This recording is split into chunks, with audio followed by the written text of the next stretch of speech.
दोस्तों, जब आप मेरे चैनल को सब्सक्राइब करते हैं तो मुझे आप लोगों की मोहब्बत और प्यार देखकर बहुत खुशी होती है। प्लीज इसी तरह मेरे चैनल के साथ जुड़े रहें। बिलाल और रानी के रवैये ने घर का माहौल खराब कर दिया है। शारिक और नाज़नीन को उनका अंदाज बिल्कुल पसंद नहीं आ रहा।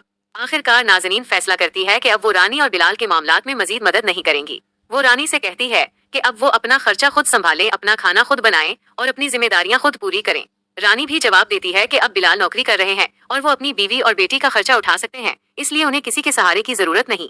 दूसरी जानिब आफिया की वालदा आरम को अंदाजा हो जाता है कि शहीर अपनी बेटी को अपने कारोबारी मंसूबों में मसरूफ करके उसकी इज़्दिवाजी जिंदगी को मुतासिर कर रहा है।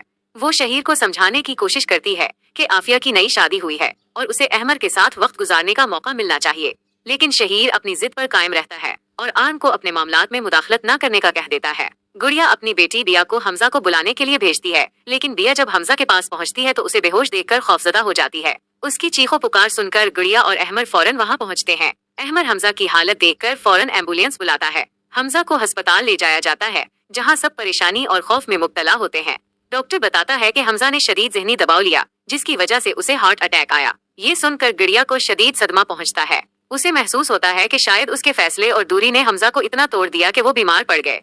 गुड़िया दिल ही दिल में फैसला करती है कि अगर हमजा ठीक हो गए तो वो दोबारा उनसे दूर होने के बारे में नहीं सोचेगी, क्योंकि वो अपनी जिंदगी में एक और मोहब्बत करने वाले इंसान को खोना नहीं चाहती।